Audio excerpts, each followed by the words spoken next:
अस्सलाम dear students और learner.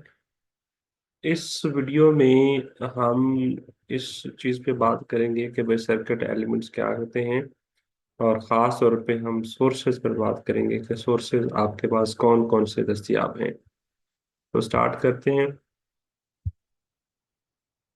तो सोर्सेज आपके पास बुनियादी तौर पर दो होते हैं। एक होते हैं जी आपके पास इंडिपेंडेंट सोर्सेज, और फिर होते हैं आपके पास इंडिपेंडेंट सोर्सेज। डिपेंडेंट और इंडिपेंडेंट। तो इंडिपेंडेंट सोर्सेज हैं आपके पास वोल्टेज सोर्स है और करंट सोर्स है। और प्रैक्टिकल एग्जांपल आपके पास जो सोर्सेज की हैं विच आर अवेलेबल वो हैं जी आपके पास बैटरी आपका इंडिपेंडेंट वोल्टेज सोर्स है। डीसी या एसी जनरेटर आपके पास इंडिपेंडेंट सोर्स है। सिग्नल जनरेटर जो होते हैं मुख्तलिफ किस्म के, सिग्नल सेंसर्स जिनको आप बड़ी क्लासों में जाके सीखेंगे, वो भी आपके पास इंडिपेंडेंट वोल्टेज सोर्सेज होते हैं।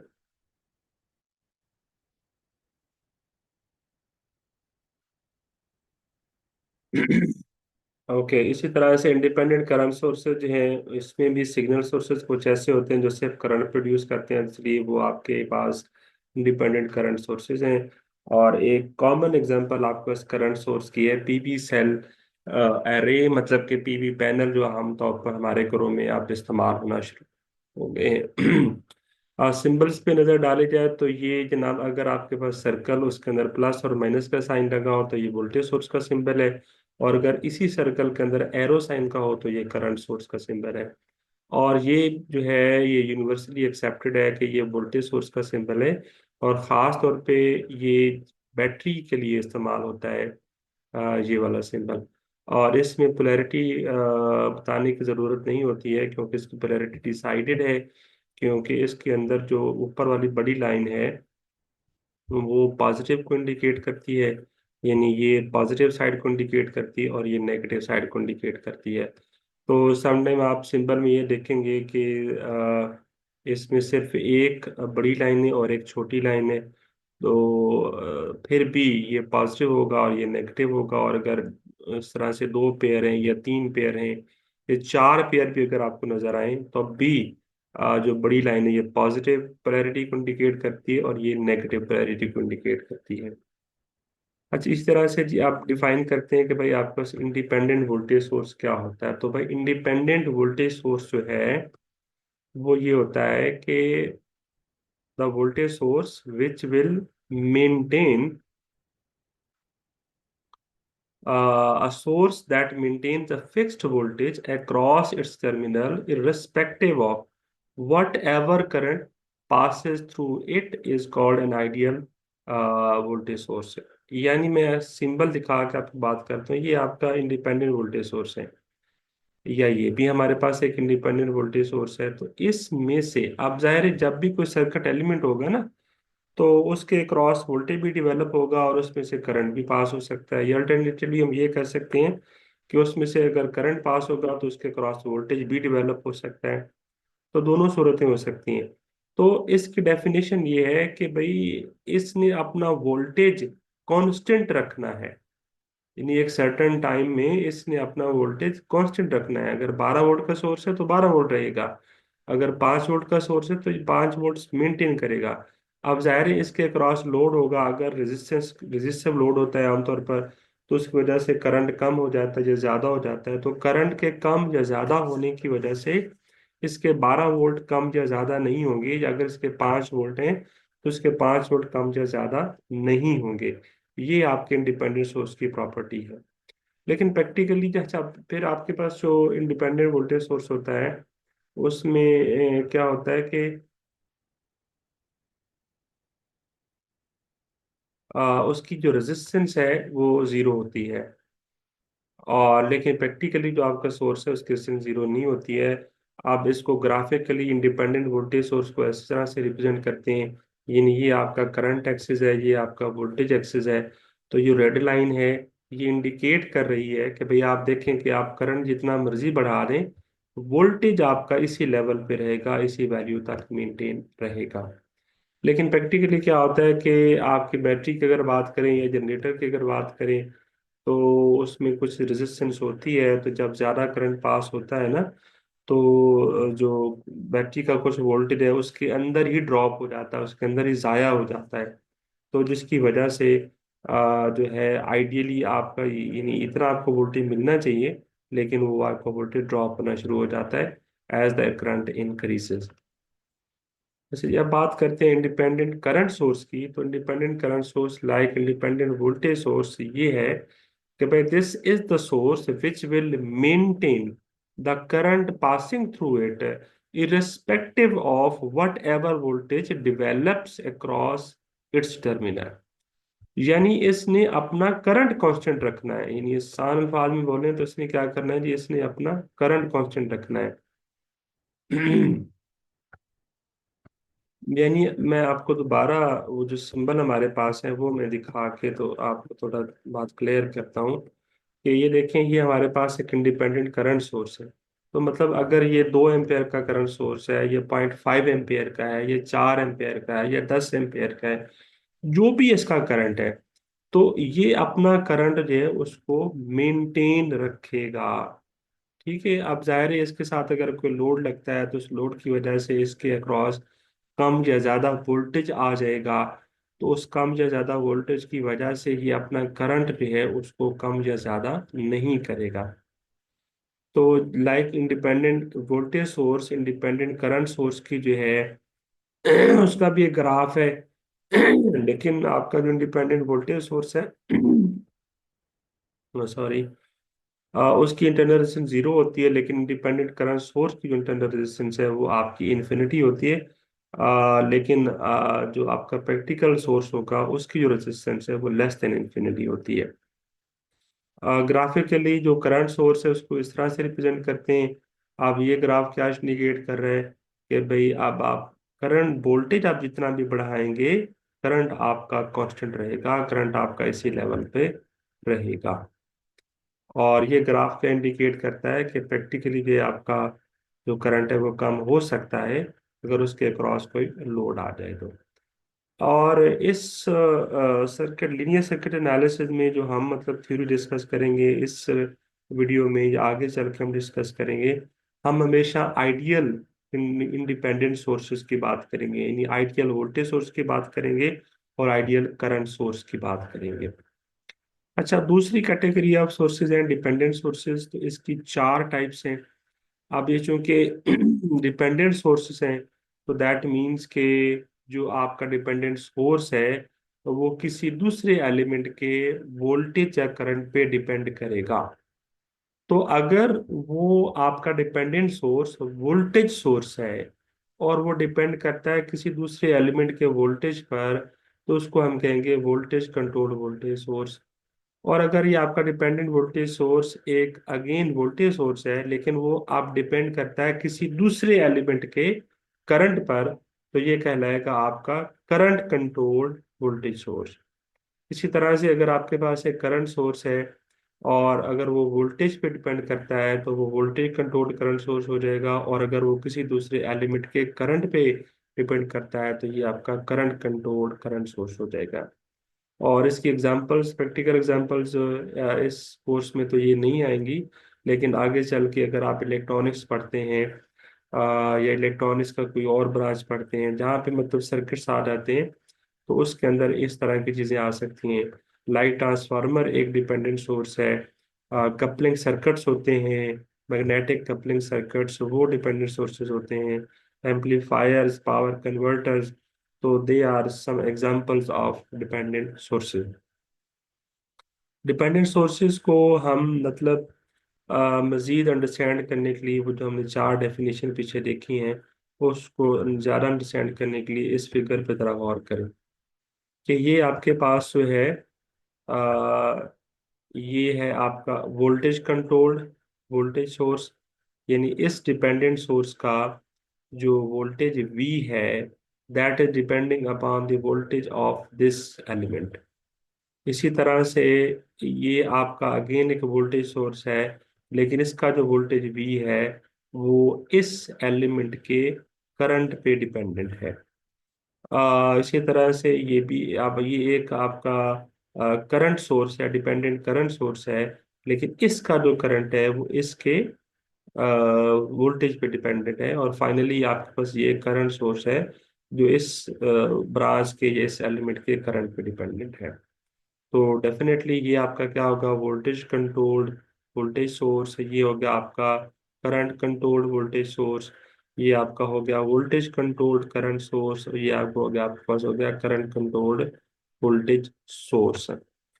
एक और चीज भी नोट करें कि यहाँ पर भी जो आपका वोल्टेज सोर्स है उसके लिए ये जो सोर्स का सिंबल है उसके अंदर पॉजिटिव और नेगेटिव पोलैरिटी है, जबकि करंट सोर्स के लिए आपका एरो साइन है। अच्छा, इसको इस सिंबल को इंडिपेंडेंट सोर्सेज से डिफरेंशिएट करने के लिए, उससे मुख्तलिफ दिखाने के लिए ये करते हैं कि वहाँ पे सर्कल इस्तेमाल करते हैं, लेकिन जहाँ पे ये डायमंड शेप इस्तेमाल करते हैं। यानी अगर डायमंड शेप होगी तो वो डिपेंडेंट सोर्स का सिंबल होगा, और अगर सर्कल होगा तो वो इंडिपेंडेंट सोर्स का सिंबल होगा। और फिर उस सोर्स को आप वोल्टेज और करंट सोर्स किस तरह से डिफरेंशिएट करेंगे कि अगर सर्कल में या इस डायमंड शेप के अंदर पॉजिटिव नेगेटिव पोलैरिटी होगी तो वो वोल्टेज सोर्सेज होंगे, और अगर उनके अंदर एरो साइन होगा तो वो आपके पास करंट सोर्सेज होंगे। अच्छा, मजीद इन पे जाने अब इस पे थोड़ा सा, ये जो इसके अंदर कुछ पैरामीटर्स आ रहे हैं, इसमें म्यू आ रहा है, यहाँ पे आर आ रहा है, यहाँ पे जी आ रहा है, और यहाँ पे आई आ रहा है। तो दे आर द पैरामीटर जो कि आपका कंट्रोलिंग क्वांटिटी और कंट्रोल्ड क्वांटिटी को डिफाइन करते हैं, उनका रिलेशनशिप डिफाइन करते हैं। यानी कि ये जो म्यू है ये बताता है कि कितना वोल्टेज वी एस जो है इसके वोल्टेज वी को कितना अफेक्ट करता है, यानी उसका कितने किस तरह से उसको करता है। फॉर एग्जाम्पल, अगर आपके म्यू की वैल्यू है 2, और तो दैट मीन्स कि आपका जो वी एस है उसका जो 2 टाइम्स है वो आपका वी होगा। ये इस तरह से ये जो ये पैरामीटर्स हैं, ये कंट्रोलिंग क्वांटिटी और कंट्रोल्ड क्वांटिटी, यानी कंट्रोलिंग वेरिएबल और कंट्रोल्ड वेरिएबल के दरमियान रिलेशनशिप को डिफाइन करते हैं।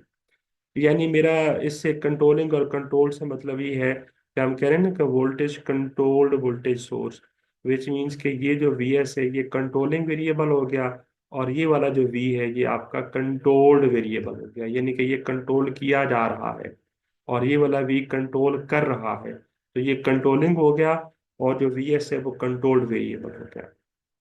इसी तरह से बाकियों के लिए भी इसी तरह से आप कह सकते हैं। यानी अगर आप इसके बारे में बात करें, जो सी पार्ट में है, ये आपका है वोल्टेज कंट्रोल्ड करंट सोर्स।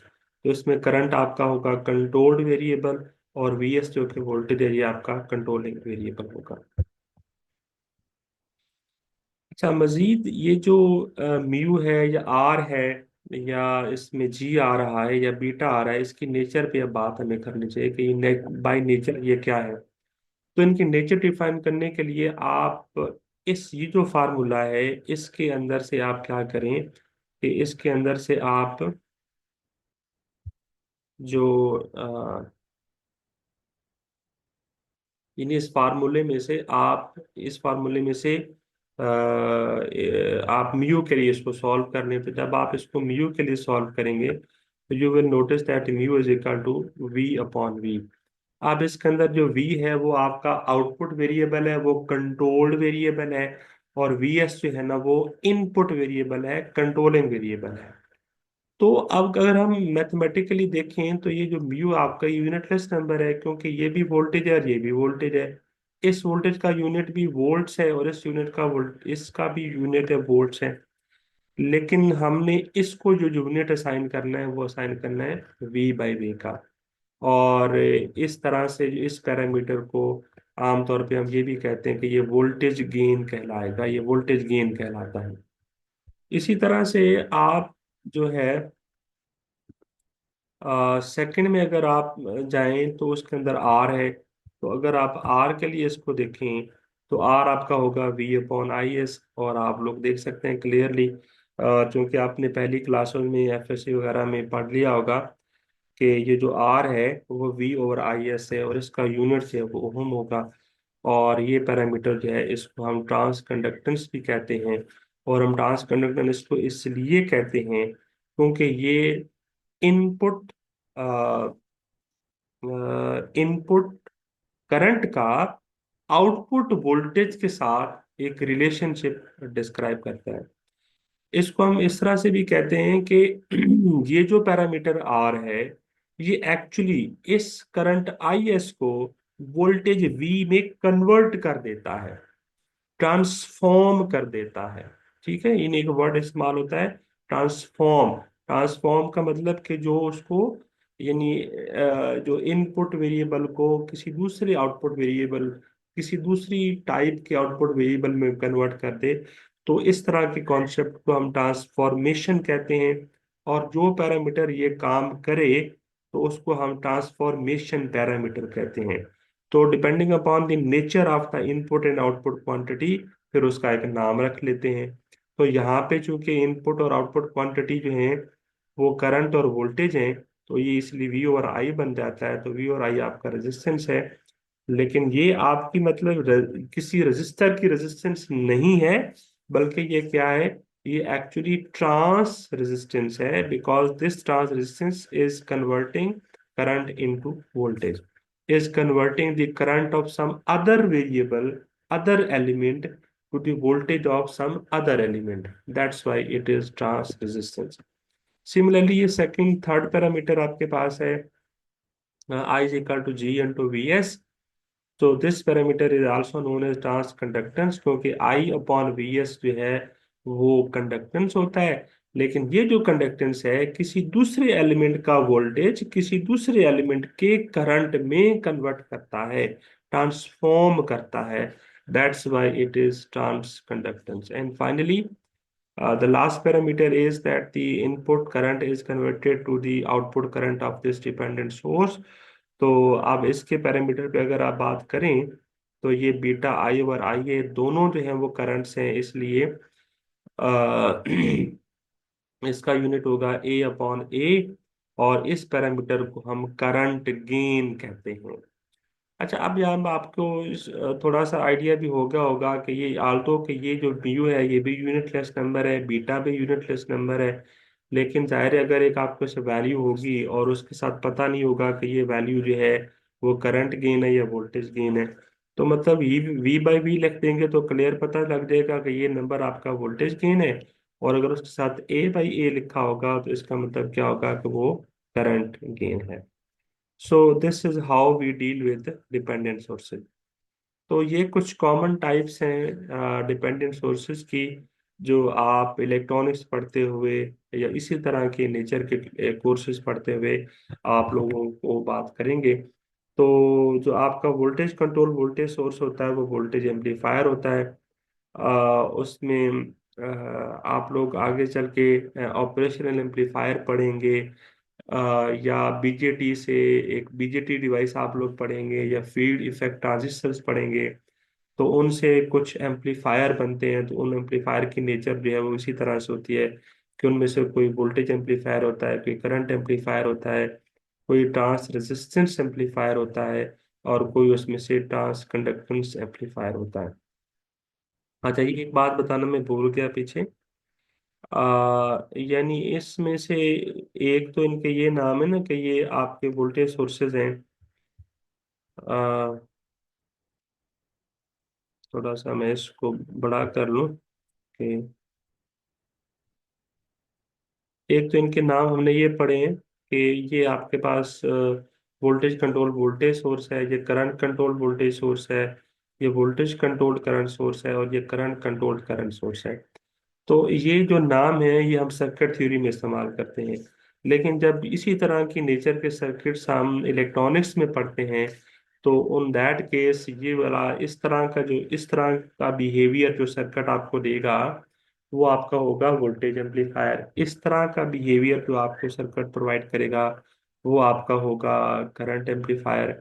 ये वाला जो है आपका ट्रांस रेजिस्टेंस एम्पलीफायर होगा, और ये आपका ट्रांस कंडक्टेंस एम्पलीफायर होगा। तो अब इस लिहाज से आप इनकी जो एग्जांपल्स हैं, मतलब कॉमन टाइप ऑफ एम्पलीफायर्स जो हैं वो एक्चुअली आपके ये कंट्रोल्ड सोर्सेज हैं। मतलब वोल्टेज एम्पलीफायर आपका वोल्टेज कंट्रोल वोल्टेज सोर्स होता है, और I2V कन्वर्टर, यानी एक ऐसा एम्पलीफायर होता है जो करंट सिग्नल को वोल्टेज सिग्नल में कन्वर्ट करता है। वो बुनियादी तौर पर क्या होता है, करंट कंट्रोल्ड वोल्टेज सोर्स होता है। फिर एक हमारे पास एक और एम्पलीफायर हो सकता है जो वोल्टेज सिग्नल को करंट सिग्नल में कन्वर्ट करता है, तो वो होगा आपका voltage controlled current source. And finally हमारे पास एक ऐसा सर्किट भी हो सकता है कि जिसमें हम करंट को एम्पलीफाई करना चाह रहे हो, तो ऐसे सर्किट को हम कहते हैं करंट एम्पलीफायर। और ये कुछ एग्जांपल्स मैं आपको ऑलरेडी बता चुका हूँ कि इनकी प्रैक्टिकल एग्जांपल आपके पास ये है। ऑपरेशनल एम्पलीफायर, इंस्ट्रूमेंटेशन एम्पलीफायर, ये आप नाम फिलहाल सुन लें, तो ये बहरहाल ये वोल्टेज एम्पलीफायर्स हैं। और फिर ऑपरेशनल एम्पलीफायर ही से हम I2V कन्वर्टर यानी ट्रांजिस्टर एम्पलीफायर भी बना सकते हैं, ट्रांस कंडक्टेंस एम्पलीफायर भी बना सकते हैं, और करंट एम्पलीफायर भी हम इसी से बना सकते हैं। ठीक है, तो ये कुछ यूजफुल इंफॉर्मेशन थी, मैंने कहा आप लोगों से शेयर करनी चाहिए। तो अब हम जनाब सर्किट सॉल्व करते हैं quickly, which are related with dependent sources and other things. तो सबसे पहले हमारे पास है जी, बस इसको अंडरस्टैंड करना है कि ये जो आपकी कंट्रोलिंग वेरिएबल है, ये कंट्रोल्ड वेरिएबल को कैसे कंट्रोल करता है। तो यहाँ पे कंट्रोल वेरिएबल वी एस है, ये 2 वोल्ट है, और कंट्रोल्ड वेरिएबल वी आउटपुट है। तो रिलेशनशिप क्या है इन दोनों के अंदर, that V output is equal to 20 times V S. यानी वी एस को आप 20 से मल्टीप्लाई कर दो, तो ये आपका आउटपुट वोल्टेज बन जाता है। तो वी एस अगर 20 वोल्ट है, तो डेफिनेटली आपका वी आउटपुट जो है इस डिपेंडेंट सोर्स का जो वोल्टेज है वो 40 वोल्ट हो जाएगा, 40 वोल्ट हो जाएगा। और इसी तरह से आप जनाब आगे चलें, तो इसमें आप देखें कि आप जो कंट्रोलिंग करंट है वो आपका 1 मिली एम्पेयर है। और इसके दरमियान जो रिलेशनशिप है वो है कि आई आउटपुट, यानी इस करंट सोर्स का जो करंट है I output, that is equal to 50 times I S. तो आई एस 1 मिली एम्पेयर है, तो डेफिनेटली आपका आई आउटपुट जो है ये आपका 50 मिली एम्पेयर हो जाएगा। तो हम ये कह सकते हैं इसको देख के कि भाई ये आपका वोल्टेज कंट्रोल वोल्टेज सोर्स है, and this is your current controlled current source. Okay जी, अब इसी तरह से हम इनकी पावर भी कैलकुलेट कर सकते हैं। यानी डिपेंडेंट सोर्स जो है वो लाइक अदर सोर्सेज, वो ये पावर सप्लाई भी कर सकता है, ये पावर रिसीव भी कर सकता है। तो वही करंट और वोल्टेज की पोलैरिटी को आप लोगों ने ज़हन में रखना है, तो उस हिसाब से आपको आइडिया हो जाएगा कि कौन किस तरह से पावर रिसीव या डिलीवर हो रही है। तो आप देखें कि इस एग्जांपल में है कि ये आपका डिपेंडेंट सोर्स है, this is equal to 10 times V S. यानी इसका जो वोल्टेज है that is equal to 10 times V S, where V S is this voltage. और इसमें से जो करंट पास हो रहा है वो आपका 2 एम्पेयर है। तो हम क्लियरली देख सकते हैं कि ये करंट इसके नेगेटिव एंड से एंटर हो रहा है और पॉजिटिव से लीव कर रहा है। तो इसकी पावर क्या हो जाएगी, पहले तो आप इसका एक्चुअल वोल्टेज फाइंड कर लें, यानी 4 टाइम्स 10 कर लें, तो 40 वोल्ट इसका वोल्टेज हो गया। और करंट 2 एम्पेयर इसके नेगेटिव एंड से एंटर हो रहा है, तो इसलिए 40 वोल्ट मल्टीप्लाइड बाई 2 एम्पेयर, तो -80 वाट इसकी पावर हो जाएगी। तो -80 वाट क्या इंडिकेट करता है कि ये वाला जो डिपेंडेंट सोर्स है ये पावर सप्लाई कर रहा है। अब यहाँ पर आ जाएं, तो यहाँ पे है जी 4 IS, तो करंट एक्चुअल का आ जाएगा, IS आपका 4 एम्पेयर है, तो 4 × 4 16 एम्पेयर हो गया। और 16 एम्पेयर का जो करंट है वो नेगेटिव एंड से एंटर हो रहा है, पॉजिटिव एंड से लीव कर रहा है। और ये वोल्टेज आपका 10 वोल्ट है। तो 16 × 10 = 160, 160 वाट की पावर होगी जो कि ये वाला सोर्स सप्लाई कर रहा है, क्योंकि ये भी नेगेटिव पावर है।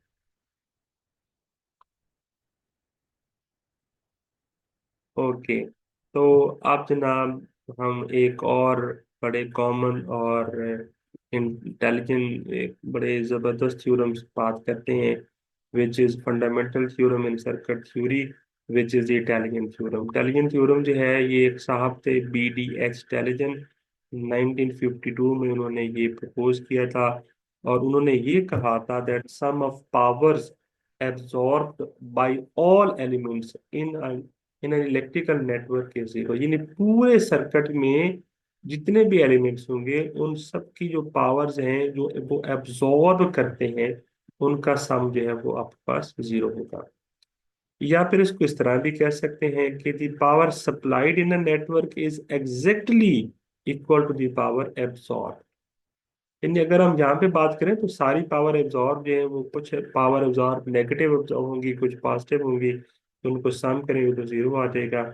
लेकिन अगर उनमें से मतलब सप्लाइड और एब्जॉर्ब्ड पावर्स को अलग अलग कर देंगे तो फिर इस कॉन्सेप्ट को ऐसे लिखा जा सकता है that summation I is equal to 1 to a p i, यानी कि एब्जॉर्ब पावर्स का सम, और j is equal to 1 to s pj, यानी कि सप्लाइड पावर का sums, they will always be equal. अब डेल्फिन थ्योरम से मुतल्लिक ये एग्जांपल करते हैं। अभी हमारे पास सर्किट है, इसमें से हमने हर एक एलिमेंट की पावर कैलकुलेट करनी है और हमने ये प्रूव करना है दैट डेल्फिन थ्योरम इज वेरीफाइड। तो जो आप देखें कि इनकी पावर्स क्या आ जाएंगी आपके पास, एलिमेंट वन से लेकर सारे एलिमेंट्स की करनी है। तो पी वन क्या है, पी वन आपका ये एलिमेंट है। तो आप देखिए कि इसका करंट जो 1 एम्पेयर है इसके पॉजिटिव एंड से एंटर हो रहा है, तो ये 16 वाट पॉजिटिव पावर हो जाएगी। पी टू जो है आपका, ये पॉजिटिव एंड से पावर एंटर हो रही है, तो ये आपके पास 4 वाट पॉजिटिव पावर होगी। पी थ्री इसी तरह से पॉजिटिव होगी क्योंकि करंट पॉजिटिव एंड से एंटर हो रहा है। पी फोर भी 16 वाट पॉजिटिव होगी बिकॉज 2 एम्पेयर करंट इसके पॉजिटिव एंड से एंटर हो रहा है, तो 2 एम्पेयर इंटू 8 वाट 8 वोल्ट, ये आपका 16 वाट। और P12 वोल्ट सोर्स, यानी ये वाला जो सोर्स है इसकी पावर जो है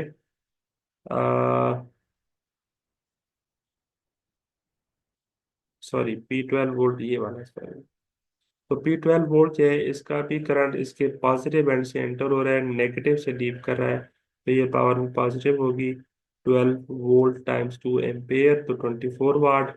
और P24 वोल्ट जो सोर्स है इसकी पावर के नेगेटिव होगी बिकॉज इसका करंट नेगेटिव एंड से एंटर हो रहा है और पॉजिटिव से लीव कर रहा है, तो ये -72 वाट आ गया। तो आप जनाब इसको आप ऐड करें, आप लोग देख सकते हैं कि इसके अलावा सारी पावर्स पॉजिटिव हैं। तो 16 जरा जमन 4 हो गया 20, 20 और 12 32, 32, and 32 + 16 48, and 48 + 24 72, and -72 so is zero. So the Italian theorem is verified. दो बातें इसके अंदर आप लोगों ने एहतियात करनी है इटालियन थ्योरम अप्लाई करते हुए। पहली बात कि आपने कोई भी सर्किट एलिमेंट नहीं छोड़ना। अगर 2 एलिमेंट हैं तो 2 एलिमेंट लेने हैं, 4 हैं तो चारों के चारों लेने हैं, 10 हैं तो 10 के 10 लेने हैं। यानी जितने भी एलिमेंट्स हैं कोई कोई भी एलिमेंट नहीं छोड़ सकते, हर एक की पावर इन इस बैलेंस फार्मूला में लाजमी इंक्लूड होनी चाहिए, तब आपके पास जो सम है वो जीरो आएगा। अगर आप इंक्लूड नहीं करते तो आपका सम जीरो आने का इम्कान नहीं है। ओके, एक और एग्जांपल देखते हैं। अब इस सर्किट में हमने जो करंट आई एक्स है, इस करंट सोर्स का करंट ये हमने कैलकुलेट करना है यूजिंग टेलीजन थ्योरम। तो अगर हम टेलीजन थ्योरम को करेक्टली अप्लाई करेंगे तो हमारे पास ये कैलकुलेट आके होके आ जाएगा। तो सबसे पहले तो ये करते हैं कि इन सब की पावर्स कैलकुलेट करते हैं। तो जो P1 है उसकी पावर 25 वाट आ जाएगी, यानी ये जो है इसकी पावर 25 वाट मैंने ऐसे निकाली है कि ये वाला जो वोल्टेज है 25 वोल्ट ये इसके क्रॉस भी है। तो इसकी पोलैरिटी ये पॉजिटिव यहाँ पर है और नेगेटिव यहाँ पर है, और ये करंट ऑफ 1 एम्पेयर इसके पॉजिटिव एंड से एंटर हो रहा है, इसलिए इसकी पावर होगी 25 वाट। P2 जो है आपके पास आ गई। P2 ये करंट आई एक्स है एक्चुअली, इसमें से पास हो रहा है, और ये इसके नेगेटिव एंड से एंटर हो रहा है, पॉजिटिव से लीव कर रहा है, इसलिए 15 वोल्ट इंटू -IX एम्पेयर, तो ये -15 IX वाट हो गया। और P3 जो है आपके पास आ गया। P3 ये, अब इसका करंट 2 एम्पेयर है, ये पॉजिटिव एंड से एंटर हो रहा है, नेगेटिव से लीव कर रहा है, तो पॉजिटिव 30 वाट पावर होगी। और पी 5 एम्पेयर, यानी ये जो 5 एम्पेयर का सोर्स है इसकी पावर आ गई कि इसका जो करंट है इसके नेगेटिव एंड से एंटर हो रहा है, पॉजिटिव से लीव कर रहा है, तो ये 25 वोल्ट इंटू -5 एम्पेयर, तो -125 वाट। और फाइनली इस सोर्स की जो पावर है वो क्या हो जाएगी, 10 वोल्ट इंटू आई एक्स। तो 10 volt into -IX, because current उसका नेगेटिव एंड से एंटर हो रहा है। तो हमने, हाँ सॉरी, और उसके बाद एक एलिमेंट रह गया ये वाला, तो इसकी पावर आ गई आपके पास 10 वोल्ट इंटू 2 एम्पेयर, 20 वाट। ये वाले 2 एम्पेयर जो है वो इसमें से भी पास हो रहा है और इसमें से भी पास हो रहा है। ओके जी, आप पावर बैलेंस अप्लाई कर दें इस पे। अच्छा, आप एक और काउंट करने पहले सारे एलिमेंट्स के, आपने सारे इंक्लूड किए या नहीं किए। तो 1, 2, 3, 4, 5 और 6, तो 6 पावर्स आपके पास होनी चाहिए। तो यहाँ पे काउंट करें, 1, 2, 3, 4, 5 और 6। और पावर बैलेंस फार्मूला में भी देखें, 1, 2, 3, 4, 5 और 6 n = 0। दैट मीन कि अब आपका जो सब जो भी आपने किया वो सब सही किया। तो 50 और -25 एम्पेयर आ गया, तो इससे आपका जो करंट की वैल्यू है वो आ जाएगी -2 एम्पेयर। तो मतलब इसकी अगर इसमें कैलकुलेशन गलत हो तो वो आप उसको ठीक कर सकते हैं। बहरहाल यही मेथड है इसको टलियन थ्योरम को अप्लाई करने का। चलिए एक आखिरी एग्जांपल में बात करते हैं, और उसके बाद जो है ये वीडियो खत्म हो जाएगी। और मज़ीद वीडियोस के लिए जो है आप इस चैनल को सब्सक्राइब कर सकते हैं, इसको ज्वाइन कर सकते हैं। तो इस सर्किट में जो है 1, 2, 3, 4 और 5 एलिमेंट हैं, और यहाँ पे हमने पावर बैलेंस वेरीफाई करना है। ठीक है जी। तो देखें हमारे पास 5 एलिमेंट हैं, 48 वाट, 48 वाट, यानी P1 और P2 की पावर 48 वाट है। यानी यहाँ पे वोल्टेज 12 वोल्ट है, करंट 4 एम्पेयर है, 48 वाट, यहाँ पे वोल्टेज 24 वोल्ट है और 2 एम्पेयर करंट है। यानी यहाँ पे करंट की डायरेक्शन और वोल्टेज पोलैरिटी वो सेम है, इसलिए दोनों पावर्स पॉजिटिव है। P3 में भी जो करंट की डायरेक्शन और वोल्टेज पोलैरिटी है वो सेम है, तो पावर पॉजिटिव है। लेकिन ये जो डिपेंडेंट सोर्स है इसकी पावर और जो 36 वोल्ट है इनकी पावर नेगेटिव्स हैं, क्योंकि यहाँ पे करंट की डायरेक्शन और वोल्टेज पोलैरिटी जो है दे आर अपोजिट। तो बहरहाल इसमें आप देखें कि पावर बैलेंस हो रही है। ये 48 और 48 आपकी 96 हो जाएगी। 96 प्लस 56 करेंगे तो कितनी हो जाएगी, 96 प्लस 56 हो जाएगा 102, 152 वाट। और जबकि 144 और 8 आप ऐड कर दें तो ये भी 152 वाट बनती है। तो मतलब नेगेटिव पावर सप्लाइड पावर है और पॉजिटिव पावर रिसीव्ड पावर है। तो देखें कि दोनों जो हैं वो इक्वल आ रहे हैं। एक और एग्जांपल देखें कि इसके अंदर भी हमने पावर बैलेंस ही देखना है। नहीं सॉरी, इसके अंदर जो है आप लोगों ने करंट आई आउटपुट कैलकुलेट करना है। तो वो बहुत इजीली किया जा सकता है, सारी पावर यहाँ पे कैलकुलेट कर दी है। तो इसको पावर बैलेंस फार्मूले में डालें, तो यहाँ से आप बहुत इजीली हम आउटपुट करंट निकाल सकते हैं, and that will be 1 ampere. So that's it from this video. अगर कोई कमेंट हो, कोई मशवरा हो कि इसको कैसे चलाया जा सकता है, तो वो आप लोग जरूर दीजिए। आखिर पे मैं आप लोगों से ये कहना चाहूँगा कि सिर्फ लेक्चर लेके या वीडियो सुन के आप जो है सर्किट एनालिसिस के एक्सपर्ट नहीं बन सकते।